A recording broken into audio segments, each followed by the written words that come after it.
Hello, all of you beautiful people out there. Welcome back to the Sex, Drugs, and Jesus podcast. I'm your host, Devanin, and I have with me today for our 100th episode the beautiful, talented, incredible, lovely, queer, creative, with the beautiful wavy hair that you see right there, uh, Andrew Velasquez.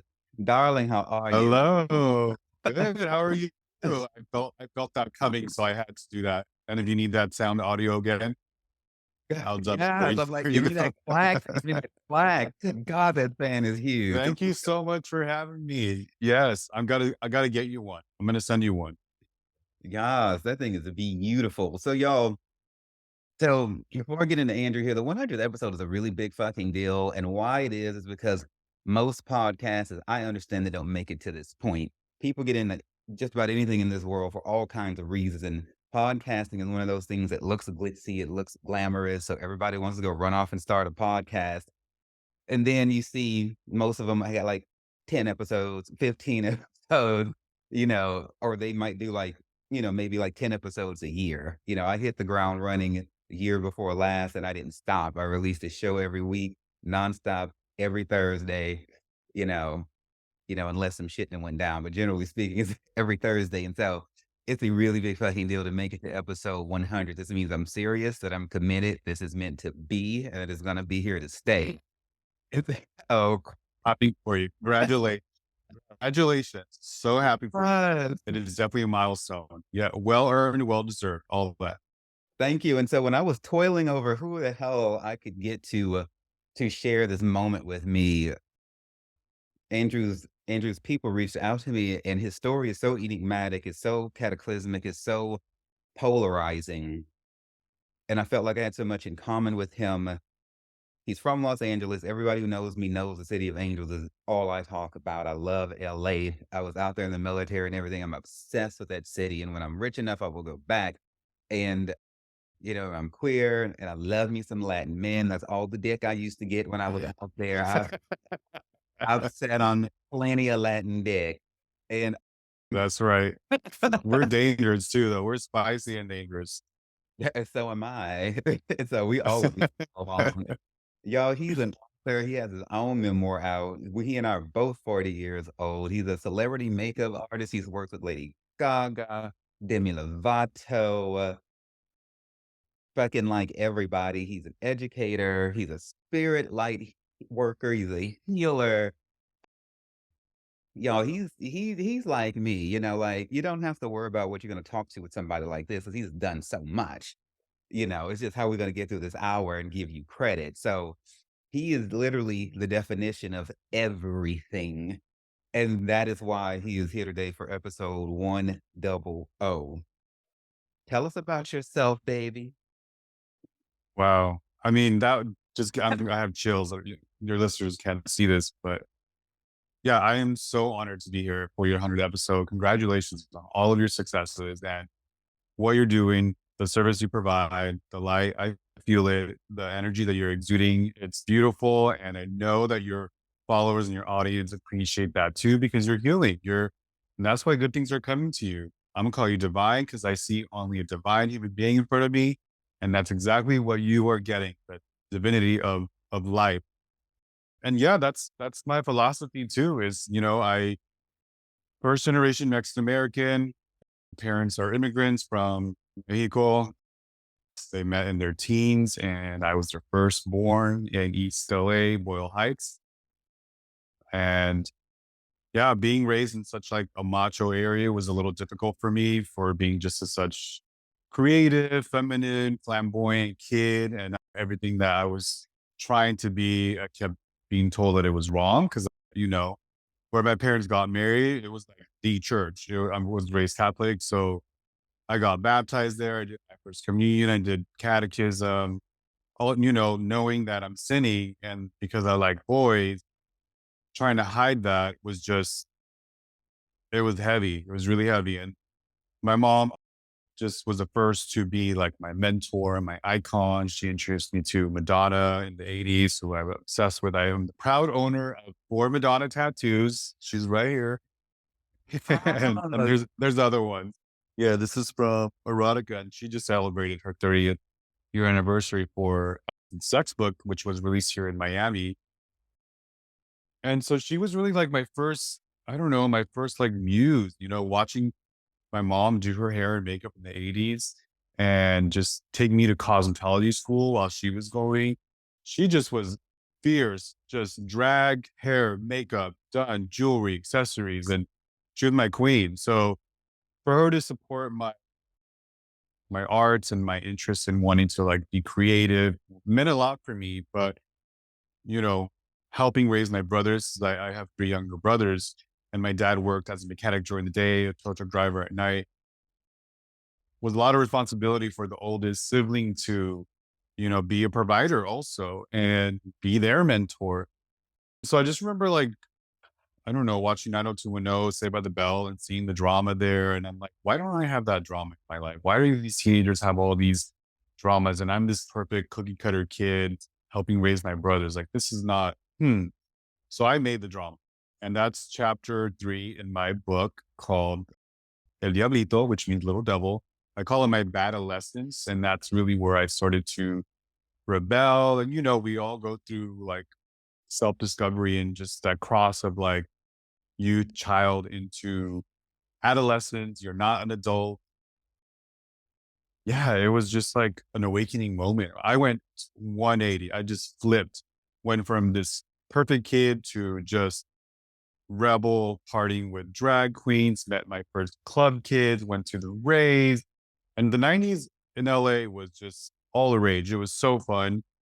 They used to call me Space Boy, and I would, dress in all these crazy, like avant garde, colorful outfits. And I finally felt like free and liberated with other creative people and queer people. Finally, like my first drag queens, talking like Stacey Hollywood, DJ Irene, like these are the people that I used to party with like in the early 90s. It was the Uh, hard house, that was just the rage, right?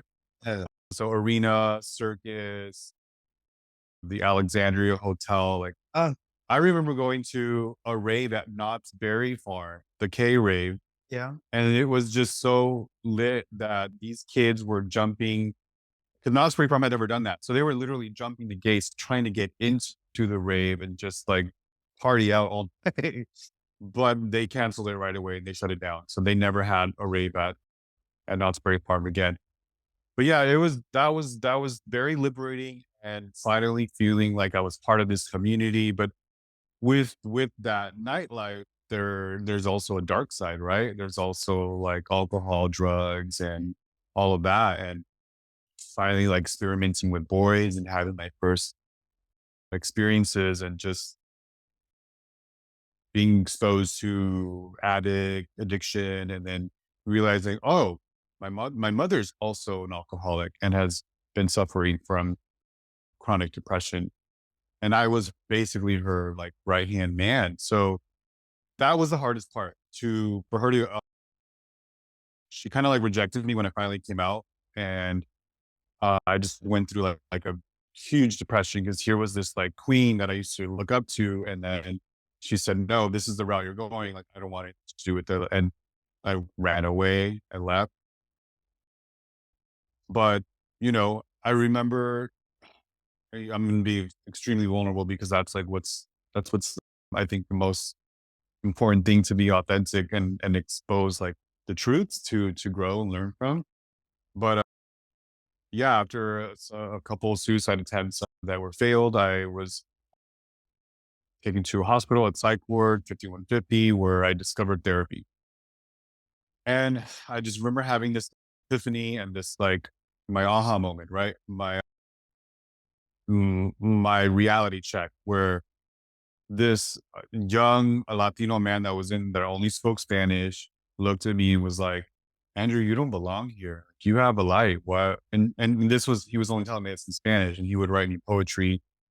And I finally felt like heard, seen, and like I existed in that matter.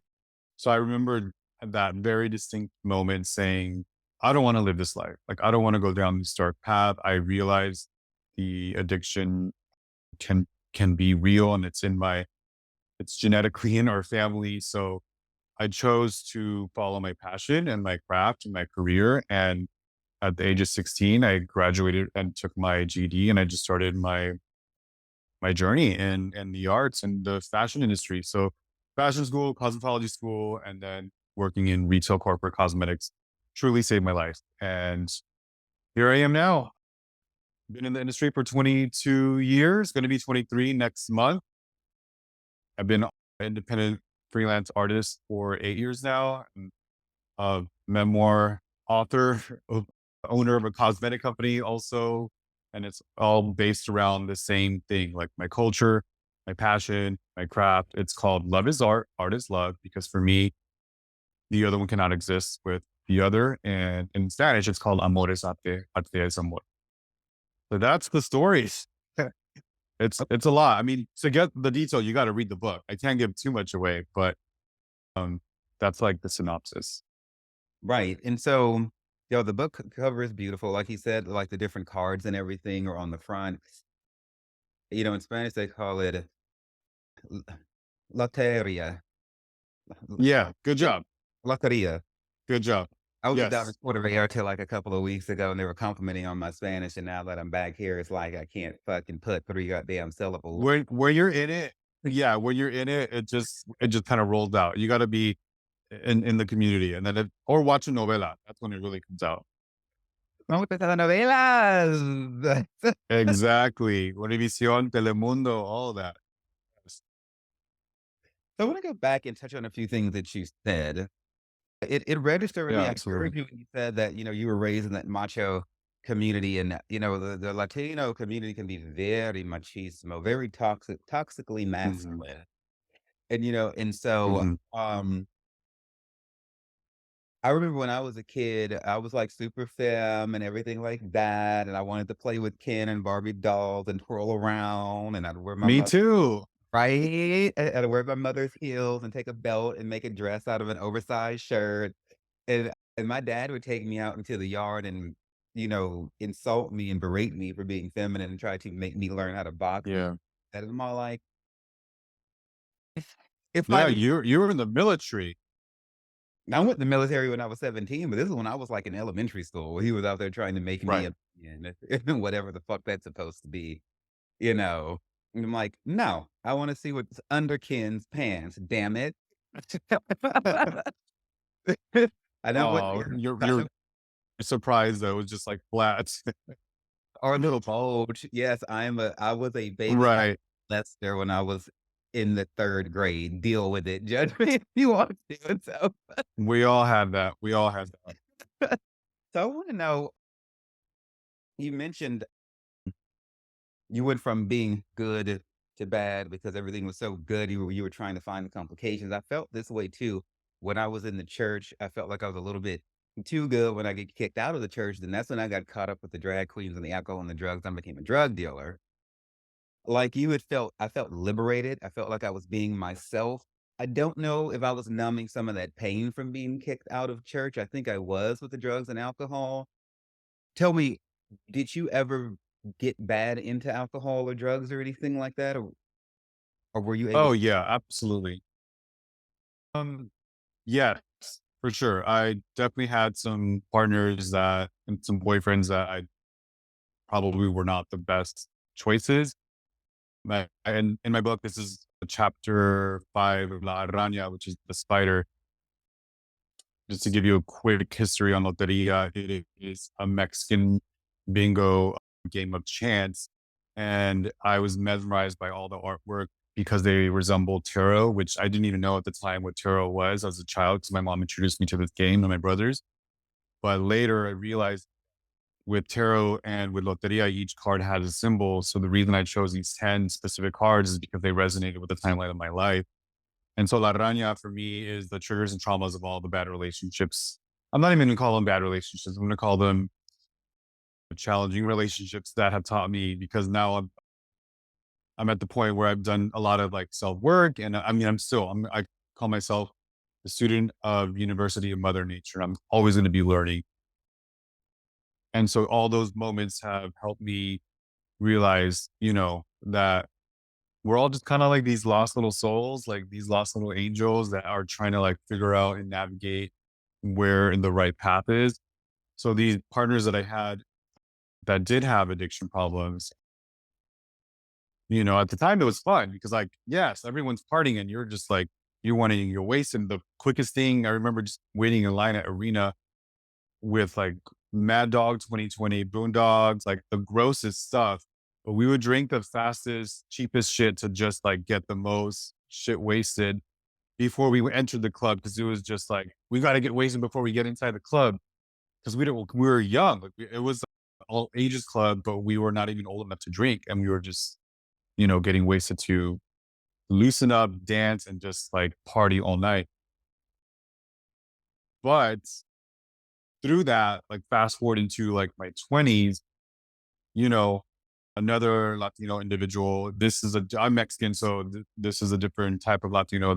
He was Colombian, Ecuadorian, and it just was a different world that I had an experience with, like the salsa, merengue, cumbia, and then just the lifestyle and the party of that culture. It just kind of like infatuated with me, but as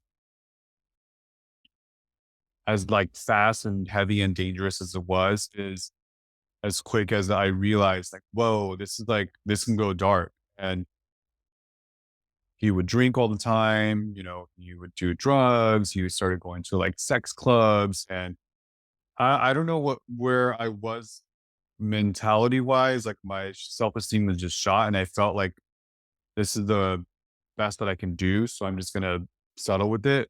I really don't know where that came from, but I got a DUI because this one time we partied and he wanted to continue to party and was threatening me if I didn't take him to get more liquor, that he was just going to go to a sex club and do like his own thing. So I felt like obligated to, all right, I'm going to take you. And he was driving and it was swerving. And then I was like, no, let me take over. So after getting that DUI, it was like my rock bottom. It was like my lowest of low because of the partner that I chose at the time. And I'm realizing later in reflection, like I chose these partners for a reason. And I think I was trying to fix them. I think I was trying to groom them up because I was introducing them to fashion and art and all that as well. And then all of a sudden they would change. And later I'm realizing like you were trying to fix yourself. Like you were projecting what your insecurities were onto this individual, and it just counteracted and affected you where you took the dark that was being and dark attracts each other, right? Like light attracts light. And so yeah, I mean I obviously I'm not with that person anymore. Very happily married. We're 13 years together now and gonna be 9 years married this May. And that's a lot for a gay man, and or because but it's like I realized I had to go through all of those relationships and those triggers and traumas to like really fix me and love me for all of me. And that's when I was able to attract and the person that I kind of deserved and earned, and actually saw me for me and didn't make me feel judged and didn't make force me to be something that I wasn't meant to be. So honestly, I'm even grateful for all those challenging moments for sure. Right, and so I hear maturity, in your words there because you understand how much good things come from the fire, from heat and intensity. You've really grown in life when you can grasp that and you don't look at problems and things that make you uncomfortable and things that hurt you as necessarily inherently negative, because so much Right. good is out it. So when I hear you talk about like the alcohol and the drugs and the sex, vice is one of the things that really take anybody down in life. They are a gargantuan problem in the LGBTQIA plus community, y'all. Our people It sure is. can't get enough crystal meth, can't get enough All G, that. can't get enough dick, can't get enough cum, can't get enough blowjob, can't have enough orgies. For me, it's work now. But yes, there's always something. because you've grown to that point. And, but before you had to go through being abused by all of these vices. And look, I'm not saying Mhm. that there's nothing in anything inherently wrong with crystal meth and crack and cocaine and orgies and sex clubs. But, bitch, when you at the sex club every night, when you and you leaving your boyfriend at home and not telling him you going, or if you just at sex club every night and you single, or you're high like It's gonna take a toll eventually. it's gonna take a toll, but my point is, I need people bitch, I need you to ask yourself what you really doing it for, because after a point, it's not for the Mm, entertainment. Lonely, or are you insecure? Are you seeking validation and think right. keep going back? So our community is hella insecure. No matter how pretty Yeah. you are, always at the damn gym, six packs, bubble butts everywhere, and don't nobody like the damn self. We is. What's the why? What is that about? Like, what I'm still trying to figure that out, you know? And what does RuPaul call it? Inner saboteur. Some people call it little bitch voice. Like, I think it's just learning how to navigate with that. Like, and it's never gonna go away. It's always there. However, you can I think through writing this book and through the experience that I have gone through have taught me that through trauma you can transform and triumph into power. You just have to believe it. You just have to know it, and really at the end of the day is being of service to others like you're doing with your audience and sharing the knowledge and the growth. And I think that's like the legacy we all need to leave behind as humans is through our journeys and our experiences, if we can share that and share the growth and the tools that have helped shape us to where we are in a stable place that truly brings happiness, then that can also be infectious just as and addicting as like alcohol and drugs and sex. You know what I mean? Like the positivity can also be just as addicting. And I know that we share mutual podcast friends with a survivor to thrive and give them a little shout out. And they're on that same mission. You know what I mean? And I feel like it's not a coincidence that we've all been introduced to each other for, you know what I mean, during this time when it is the considered the most depressing time of the year, which is also my happens to be my birthday, December 27th. And now we're in January, which is melancholy and can be hard for our community or anybody going through mental health issues. So why not lift each other up, and why not celebrate your struggles and transform them into something good, you know, Mhm. whatever that means for you. Hail to the yeah. And I'm going to dig deeper into the mental health aspects of your book in just a moment. And y'all, like he said, he's written his book to help the peoples. Transparency, as y'all have heard me say 1,000 times, is the greatest form of help because we learn and grow by listening to what other people have gone through. It is a trap when we think we're isolated and alone, when really the person sitting right next to us is either going through the same thing or has gone through the same thing. When I got HIV, I thought I was the only one. I thought I was gonna die. I didn't know half the damn queens in Houston had the shit too. No one talked about that. We were too busy Exactly. doing all the cocaine at F Bar and at South Beach, and everywhere else and at JR's to do rather than to actually have real conversation. And so Right. Andrew has written his book in order to help some of you save your lives, to prevent you from committing suicide, to stop you from hurting other people, to stop you from hurting yourself. Because when you read that book, you're gonna know, okay, this fucker went through the same shit. Maybe it's not just me. It is incredibly empowering to know that it's not just you, or as they say over on Survivor the Thriver, know that you are not alone. Absolutely. You said that beautifully. So I want to know, And that's really, no, go ahead. Sorry. yeah, I want to know, you mentioned Catholicism from in the past. Mhm. Where are you at in terms of spirituality today? Like I said, yeah, I mean, I was born into that. It was all I knew. Like we lived on that block, where my parents got married, where I was baptized, where I did my first communion, my confirmation, where I became a godfather. It was, it was just when you're Mexican in East LA, that's just what it is. Like it's hard. It's like peanut butter jelly because of the territory. But And, you know, I asked I about today specifically because people are born into mhm. all kinds of religions. I was born Pentecostal. You know, that's what your Okay. parents or your family gives you. I don't feel Like like the learned behavior. right, I feel like it's more valid once you become an adult and you consider all the options. If you Mhm. don't wanna stay with that, then I think it becomes authentic. But until then, you're Yeah. people told you to do. So what spiritually have you discovered for yourself? I mean, obviously, at that point, as a kid, I didn't agree with marriage only being between a man and a woman, and then just the history of the priests and the abuse and the all that. I didn't agree with any of that. Uh, Woo!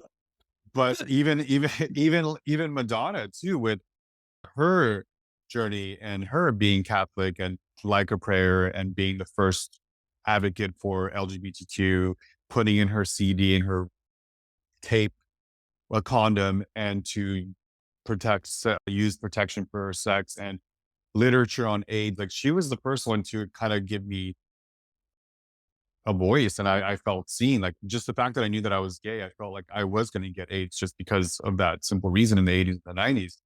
But I mean, even that's kind of like part of my spirituality. So for me, my husband and I go to non-denominational church. We are part of Unitarian. It's more of a communal thing, and it's more of just because they're accepting of everything, and the philosophy is to celebrate love, life, human experiences, and it's really lovely. I mean, uh, I liked it because it brought me a little bit back to the nostalgia of the good things of going to church when I was Catholic. But I'm a spiritual person by mother nature and the universe. I believe in the law of attraction. I meditate every day. I practice gratitude. I journal. I visualize. I consider my dogs my spirituality as well. I have 3 dogs. I have dog therapy with them daily. I practice kind acts with others. I'm an earth sign, so I love anything that has to do with the outdoors and just going on hikes, doing yoga. We're going to do yoga tonight. It's being healthy. We're both vegan. We're both animal lovers. My cosmetics is vegan and animal cruelty free as well.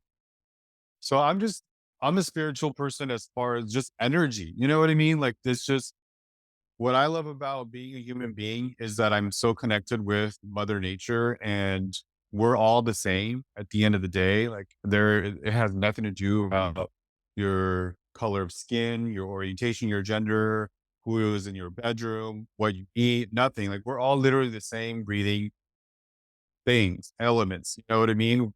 It's looking at like my veins is just like looking at the roots on a tree.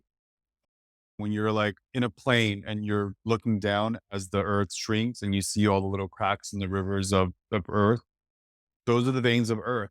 It's all the same thing. And so whatever spirituality is for the individual, if it makes them feel special and seen, then that's all that matters. Whatever gives them that like happiness, that joy, that light. And for me, it's Mother Nature. So that's my form of spirituality. Okay. Look, I love to keep me a good garden in the back. I love eating off the land and everything. Uh, I love riding horses, when I'm not riding dick, and everything like that. Exactly. I can appreciate the fuck out of that. So I want to go back to this rejection of your mother because, she sounds like the embodiment of a drag queen's in a straight woman's body. She supported you until you made it official. There's no goddamn way she couldn't have Mm. already known. Mothers know the bitch wasn't blind. I mean, I don't mean that insultingly. I mean that, You're good. You're good. I'm like, girl, you could see, you could read the tea leaves I mean, here, I but it was wasn't going until through you. the makeup. Yeah, So, I was going through all that. so So you felt accepted, and she already knew what it was. So it almost like for her, it might have been better if you never would have made it official by saying the words. Mm, So for those for people out there, for queer people, especially Latinx people who have been rejected, and there is a lot of rejection of LGBTQ people because of how the Catholic Church is. Your culture is hella Catholic, you know, mm. and so Take me back to when that rejection first happened and really give me some words to those feelings, because I want you to embody what somebody else is going through right there. I want you to vocalize that. Yeah, in 10th grade, and I I think I had ditched school that day. I lived in a studio that was on the same property of my parents. And a lot of Mexicans do this where they build homes inside their homes and it's just like a lot of houses. And so I was grateful for that because I had a little bit of privacy, but my mom always had a key, of course. And so I remember having my friends over the night before and we're listening to like the Smiths, Morrissey, Depeche Mode, The Cure, and it was just kind of like that vibe. Wearing all black, my Doc Martens, my black bomber jacket, and drinking red wine and thinking we're cool and smoking Marlboro red cigarettes were disgusting and clothes, but it was just that was the thing that we did. And I just remember like waking up like hungover and it was time for school. And I'm like, I'm not feeling it. I'm not going to go. So I stayed home, painted my fingernails, and was just kind of like being lazy and just bumming around the house. And then my mom came in and like just like Mexican moms can rage and just opened the door and slammed and was like yelling, "What are you doing?" in Spanish, of course. ¿Qué estás haciendo aquí? ¿Por qué no estás en la escuela? Tienes que ir, sácate de aquí, like all that kind of stuff. It was very Telemundo novela. And and then she was like picking up my jacket, picking up the bottles. She's like, "What is this stuff? Why are your nails painted? Why are you dressing like this? What are you doing? Like, what? Are you gay?" And that was the first time she had ever asked me that. And I finally, like, I was so tired of yelling back and forth to, like, I remember we were both yelling so much that we had to take a break to just take a breather. And then I finally yelled back and I said, "Yes, I am gay." And a part of it felt good to just finally say it and vocalize it and to put it out into the universe, but also like seeing the sadness in her eyes did not feel good. And I saw her like just kind of shrink and just that made me shrink too. And then she just said, "Well, I don't support that. You're going to have to leave. If you're not going to go to school, then you need to get out of here." And she left. And so I just remember feeling rejection, alone, abandoned. Why am I here? Causing so much stress to all these people around me. And, the one person that I thought was always going to be my hero that supported me is now like just telling me to get out and that I'm done with you. You're not good enough. Like, When she said, "Get," um, does she mean you no longer can live here? Or was she saying, "I can't see your face today"? What did she mean? as a teenager, I took it as like you're not gonna live here anymore. Like if you're gonna live like that, you're not gonna live here. Like those are the words that I heard. Yeah, that's how it sounds to me. So I said okay, and I did run away. Obviously, I had to come back to get my stuff, and again, just going through the lows of the lows, seeing the alcohol, drinking that some more, discovering Telenopia, taking some of those, and the combination of it, I was just like I was so sad. I was so alone that I didn't think I was able to get over this like low. So I decided I wanted to take my own life. I was gonna try. And it didn't work, It didn't work. I woke up the next day with my wrist still bloody, but kind of like crusting and trying to heal. Just disorientated and dizzy from all the wine and the pills. And I'm like, all right, well, I guess I'm gonna go to work. I'm sorry, to school. It didn't work. Put on my bomber jacket, go to school. I'm in like second period, get a call from the school counselor and says, "Andrew Vela, you need to report to your school counselor's office." Get to the office and they're like, "Your mom just called and apparently she went into your room and saw all this stuff and is really concerned about you. We need to see your wrist." And so I was hesitant, but obviously ended up showing. And they're like, all right, well, you're a minor at this age. In Roseville High School, we're not allowed to let you out of our site. You need to report to the center quad area, and we're going to let you know what is going to happen to you then. So I get escorted with the security to the center quad area. The bell rings. And as the bell rings, the gates open up and an ambulance drives in. As the ambulance is driving in, the doors open and the security's escorting me into the ambulance. All the Mm. schoolmates come out running and see me getting into this ambulance. And girl, I was mortified. It was the most embarrassing moment and just kind of like, that's it. I'm over. I can never get back from this. There's not going to be a way to fix this. You know what I mean? It was very heavy. It was very embarrassing and exposing, and was rushed off to White Memorial Hospital in Boyle Heights, and they pumped my stomach. They stitched up my wrist, and yeah, I was admitted to a psych ward as a 5150 minor. And it Oh, was, well, are continue. you okay? So finish. Say what you got. I mean, it was honestly, at that point, I just surrendered. And I just kind of gave it to God at that point, you know, and was like, I'm just going to be reborn. I'm going to be a child. I'm going to be an infant. I'm going to just let you guide me. If this is where I'm supposed to be now to learn and to grow, I guess I'm going to listen to these therapists.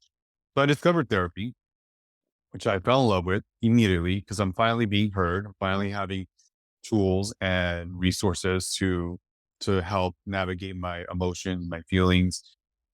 And then I met that angel, that young man that wrote me poems and talked to me and said, "You don't belong here." Told me I was special, and I finally like believed it, you know. And that's when I told you earlier that I made that conscious decision to not go down that route anymore. And I'm still in therapy to this day. Um, I mean, it's not every week, like it used to be, but it definitely saved my life. And I feel that person was an angel because fast forward to later as I'm going through self discovery, I'm writing my book and I'm journaling. I'm like, what happened to him? So I tried to research, but obviously through the privacy of hospitals, like they're not allowed to expose any information. But they were like, yeah, you were the only, they said you were the only one there in your room. So what the heck does that mean? You know, it's like they're saying that I was the only one in my room, but I distinctly remember this young man named Miguel telling me, "You're you don't belong here. You need to follow the light." How long was That's Miguel? crazy. How long was Miguel in there with you? I mean, I was only in there for 2 weeks. He had already been in there for a month. Uh, but yeah, I don't remember. We never exchanged numbers. Like, So you I think, mean, we had pagers, I think, at the point. right? So you think maybe it was? I remember the pager days. Beep beep beep beep. Do you remember? Uh huh. First, I'm sorry you went through all of this, and mental health is a big fucking deal in the queer community because a lot of our issues come from our parents because our parents have their own unresolved issues. The church has told them what to think about their own children. Not all mothers and parents are able to be like, "This is my child. I don't give a damn what the church has to say," because, our parents have their own issues. And so this is a huge reason why there's a lot of insecurity in our community. It comes from our own households. Now, do you think this was Hmm. Santel who was in there with you perhaps? And y'all, San Miguel is just Who? San Oh, Miguel, Saint Michael, the archangel. yes, yes, yes. I don't know. Oh, I mean, I don't know. It was definitely an angel. And when my mom, I was born 2 days after Christmas. I was supposed to be born like on Christmas, but it happens to be 2 days after.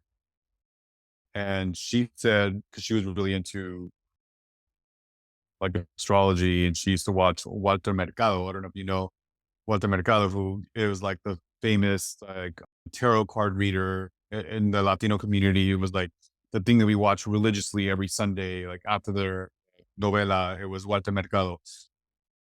and he would tell you like Capricornio, tú eres, blah blah blah. So because of him, she used to tell me, you when you were born, the sun, the earth, and the moon and Mercury were aligned, and you were born at 6:05 a.m.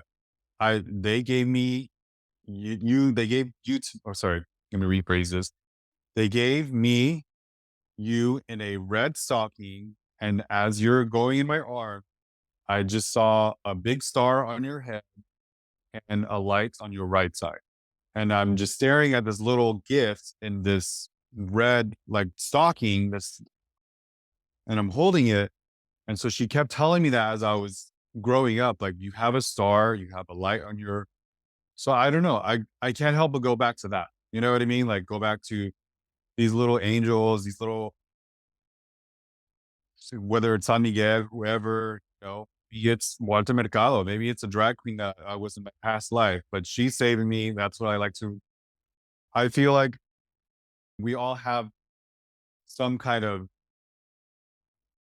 angel to protect, some kind of either light, energy, whatever you want to call it. It could be our past ancestors, our ancestors. It could be maybe your past self and you're reincarnate. I don't know.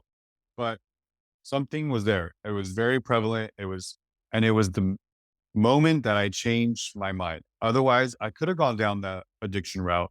I could have gone down, the gang route and like been in the closet and continued to live this straight life. Cause of course I acted like I was straight forever because that's what you do when you're in that kind of environment. Otherwise you're going to get clocked, and jumped and bullied. And I was all those things. But yeah, I can always say like now being with my husband, his name is Johnny Debut, for 13 years, accepting me for all of me, my femininity, my masculine side. He's my homie for life. And he's the one that's just, um, I don't know, reminded me to love myself too. I'm just very grateful for that because we've had a journey on our own as well, and the good and the bad.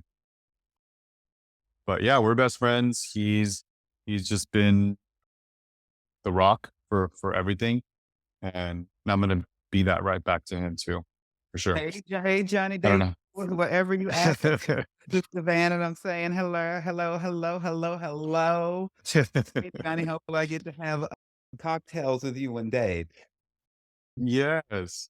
So let's lighten this up as we're down to like our last couple of minutes here. So we've talked about some dark, let's bring some light. And so Yeah. we get light through darkness, and angels are real.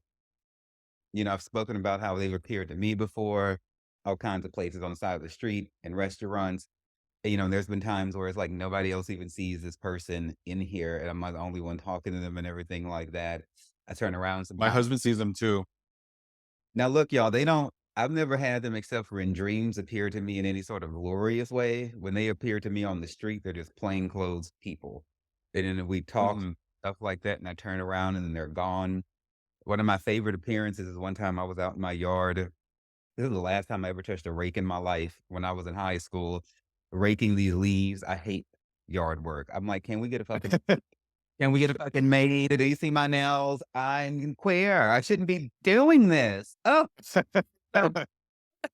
so I'm raking this fucking leaves and I hate wet ground and this black guy walks down the street and he's just like, "Hey, be careful for those poisonous snakes." Now we're in the hood, just in the middle of the Huh. city. We're not out in the country. Why the fuck would there be a snake?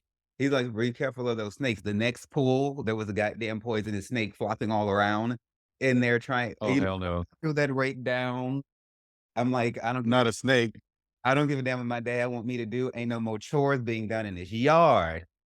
But I looked up, that guy had told me this like that a split second, and I looked up and he was gone.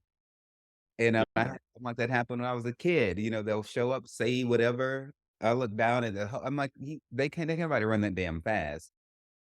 Or as the Hebrew scripture tells us, we've entertained angels at unawares, and be careful how you treat strangers. Mm. So Mhm. let's lighten this Absolutely. up. I want to talk about makeup. So y'all, like he said, he has his own makeup line. Oh, It was a good segue. It was a good segue.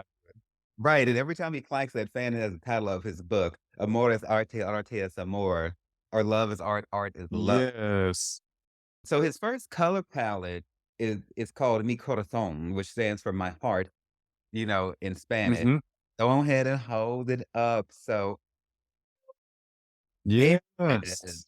It ain't no bunny rabbit's been harmed in making that. That's what I'm here for. That shit is vibrant. That shit Thank you. Thank you. vibrant. Every now and then, I might beat this face up. I'm gonna have to get your Oh, I shit. would love to do your makeup. Yes. Let's make that happen. Oh, don't I'm tempt. gonna be in LA soon. I pray to God the next time I go to Los Angeles, because I'm in Louisiana where I live now. I pray to God the next time I go to Los Angeles, I'm there to stay.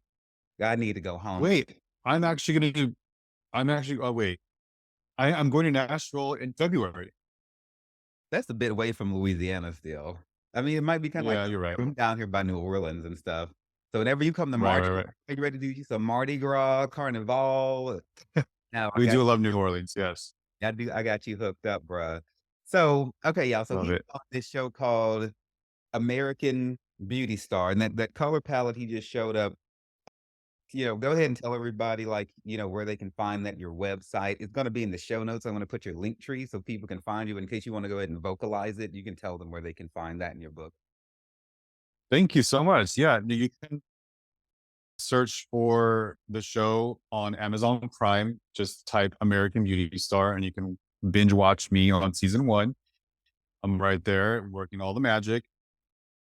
And that's where I started writing a book as a form of therapy while we were quarantined. I had no access to devices, so I would resort back to my hotel room and just start drawing and went back to my roots. What brings me passion is that's my craft. And then I wrote the book. This has been a 4-year project. The first year was to write and edit the book. The second year was to design the cover of the book as well as the cover of each chapter. So I took 10 models and painted them from head to toe and turned them into these characters that you see on the cover of the book that represent the Loteria cards. Went through the process of making the body makeup is when I realized there was like a lack of pigment. So I went into product development. And that's where I chose to create my first palette, which is called Mi Corazon. You can see like one of the actual models wearing the colors and all the artwork inside is the artwork that's infused into the book. So it's all part of the same brand. And then through that, seeing my models get emotional, hot, and sweaty, I decided to also make a fan, which is also part of the same collection. And all the artwork from the book is infused onto the fan.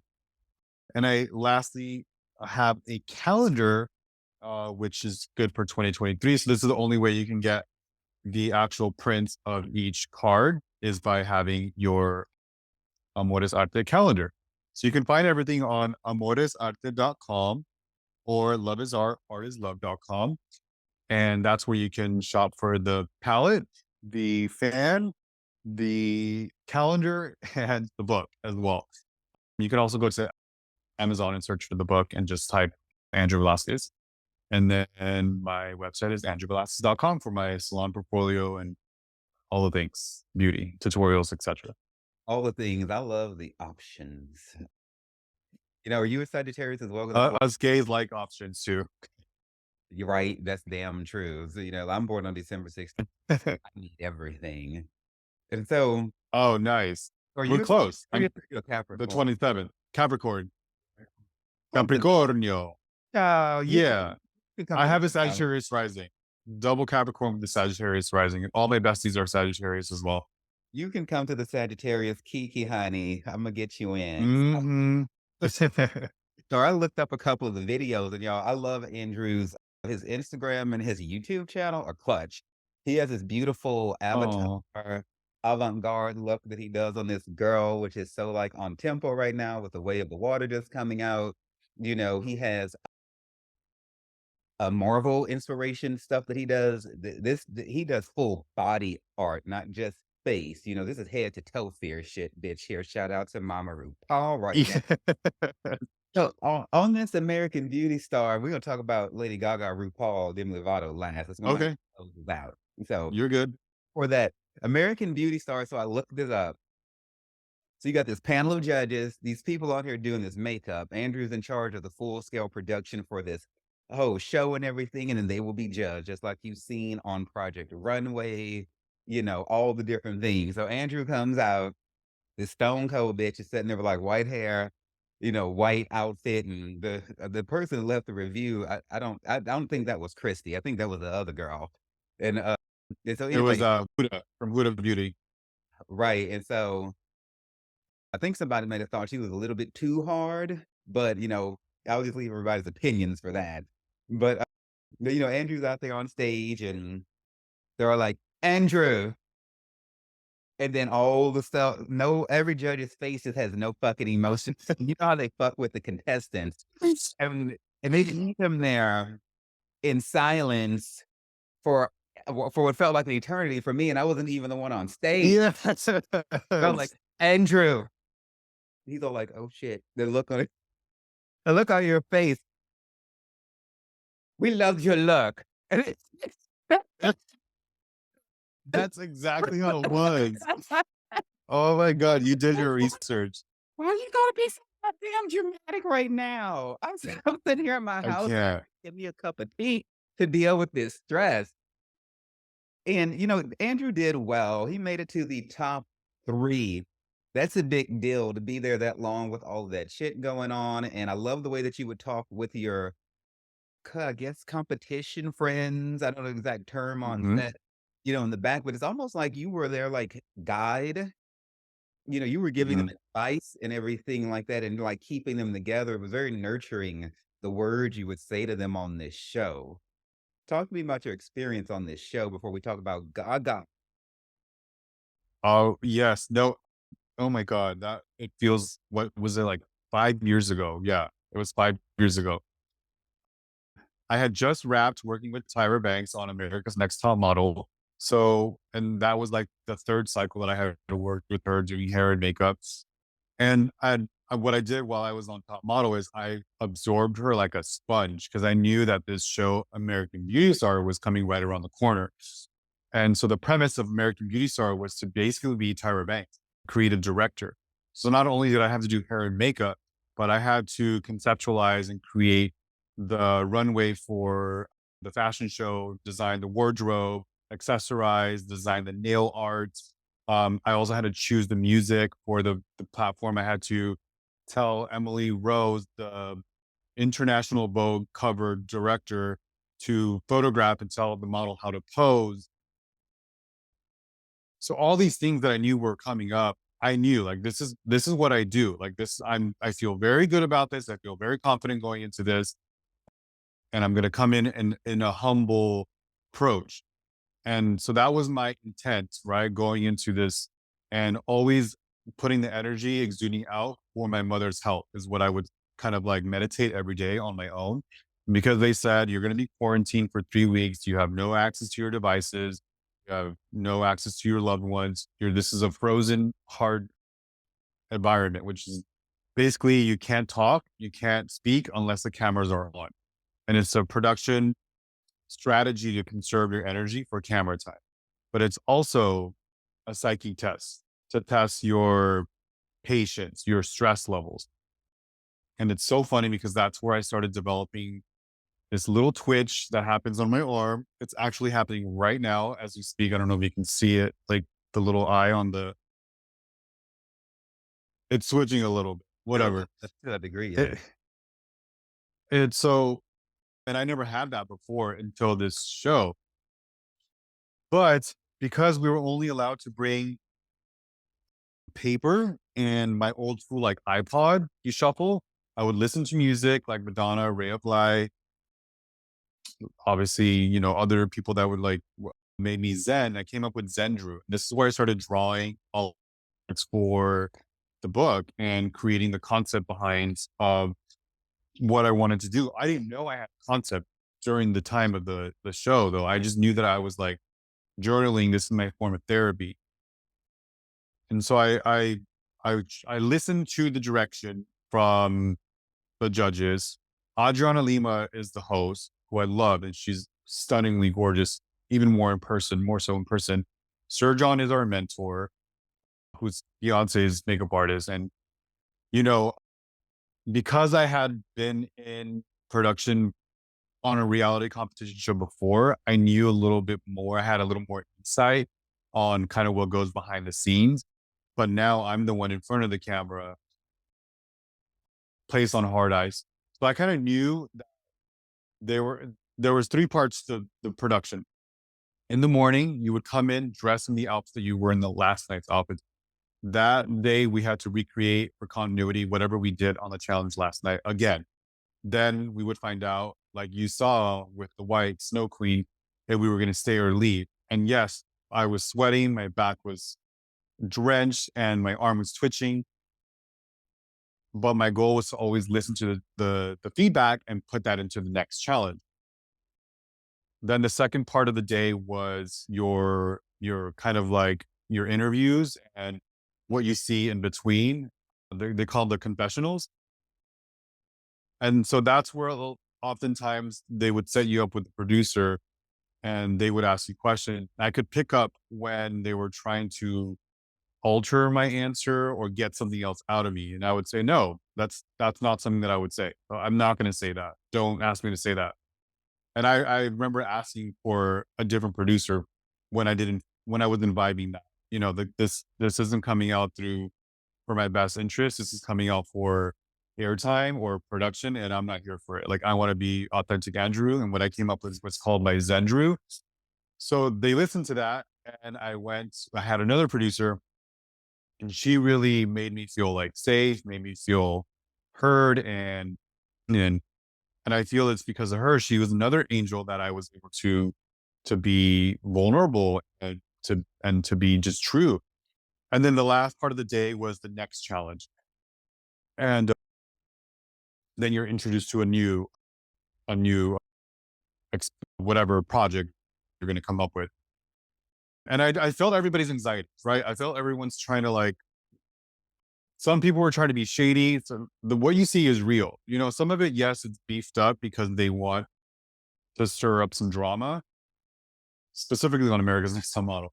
But for American Beauty Star, I think they would find people's strengths and weaknesses and then enhance them by,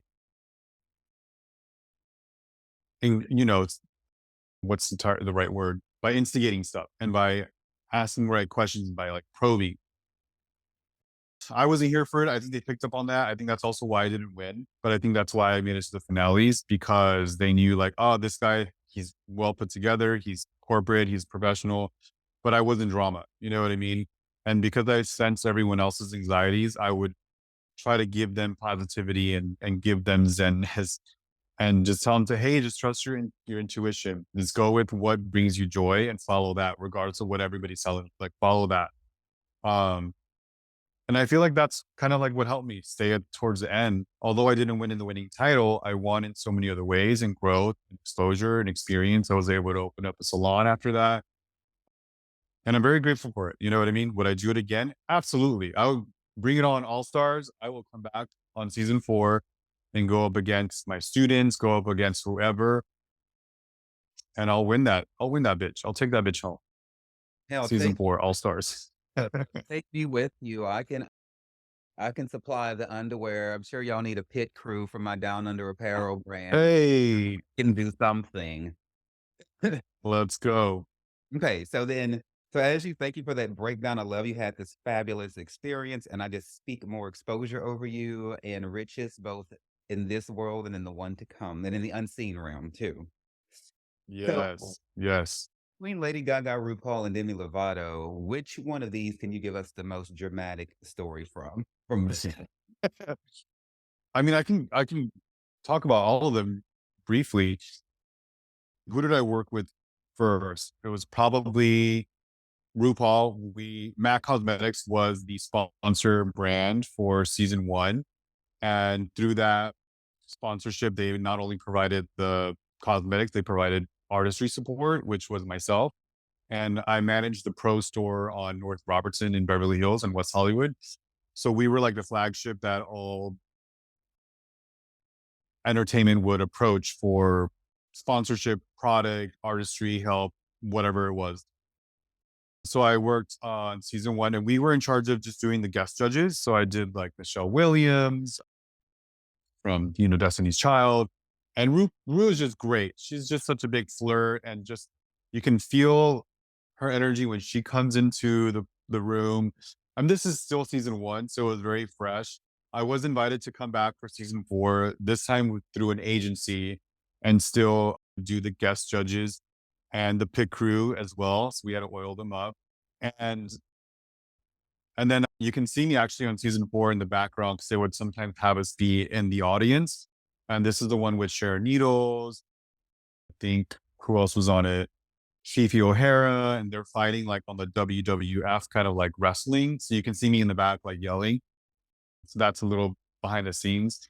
And then Gaga was through Sharon Gold, who was Madonna's hairstylist during the Blonde Ambition tour.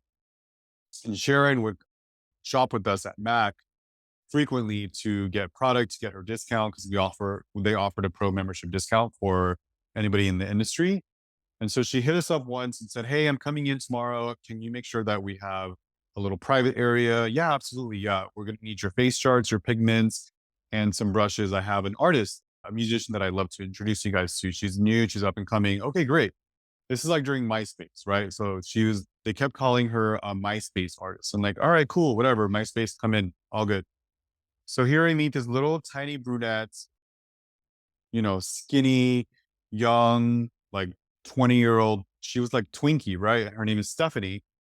And she's like, what do you do with these face charts? Show me how to use these face charts. I'm doing this music video and I want you to work on the music video. I'm like, okay, cool. Yeah. So I was Sharon's assistant for the music video Love Game.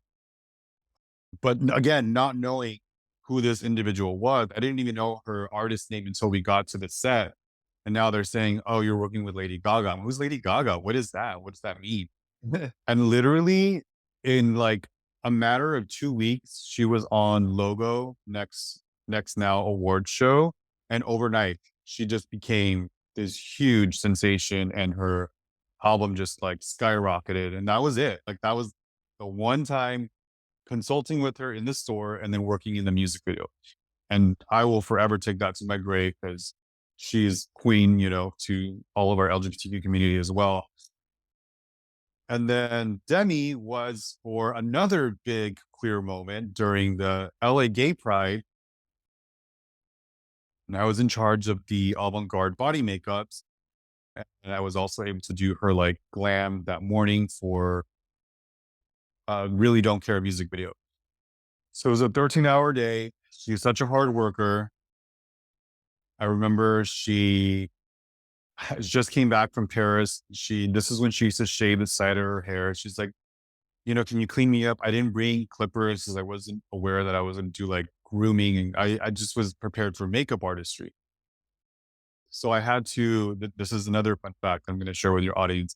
I had to taper and shave fade the side of her head with lash scissors and a mascara wand and just like a cute little blend to make it look tight.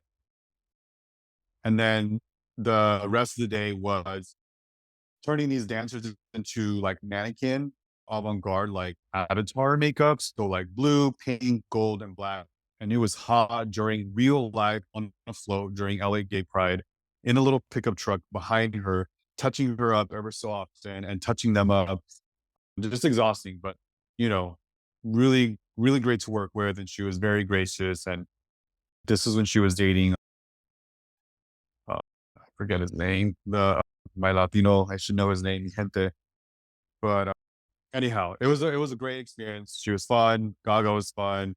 RuPaul was fun, and I love them all as artists. I think what they represent as as self expression and what they do for our community is awesome. So I'm gonna forever take that to my grave. Hell yeah, and look, I hopefully you get to work with them again. I speak it so. Hmm. So so I've enjoyed our time. You've given me and the world an hour of your lifetime is my most valuable resource because it is the one thing we can't get back. And so for somebody to sit Mhm. down and give a whole 60 minutes or so, for any given reason means that it was important enough for them to do on some level. So as we get ready to close out, you've already told people how to reach you. I'm going to leave all that information in the show notes also. Abso-fucking-lutely. So you have your book, you have your fans, you have your calendars, you have your makeup palette because on the book, Amores Arte, Arte es Amor. So just, you can just, I want you to just give us like some closing words about how this intergenerational and multicultural celebration here, all these things you put together, you I know, love it. what they mean to you and what is your message to the people?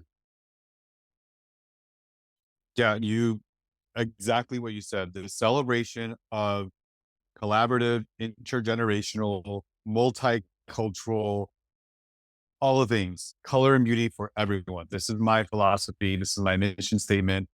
I want to share with other creatives, other weirdos, other freaks, other geeks to, I want them to be inspired. I want them to pick up this book. And when they feel sad, they can know that they are seen, they are heard, and that they can also make something of themselves and continue to inspire and follow their passion project, whatever that means for you, for everyone. And just know that there's enough love and light in this world that can go around to inspire all. And I hope that little legacy can just be a light to others. And if this touches a little gay girl or boy on the other side of the world, my job is done. Like I'm good, you know? You know what? Amen and amen. That is clear as hell right there. I get it. That's a clear, conscious, focused objective that you have, and may it be done. I speak it so. Thank you for coming on the show today, Andrew. Thank you so much for having me. Much love and light to all you guys. Thank you. Thank you all so much for taking time to listen to the Sex, Drugs, and Jesus podcast. It really means everything to me. Look, if you love the show, you can find more information and resources at sexdrugsandjesus.com or wherever you listen to your podcast. Feel free to reach out to me directly at Devanin at sexdrugsandjesus.com and on Twitter and Facebook as well. My name is Devanin. It's been wonderful being your host today. And just remember that everything is going to be all right.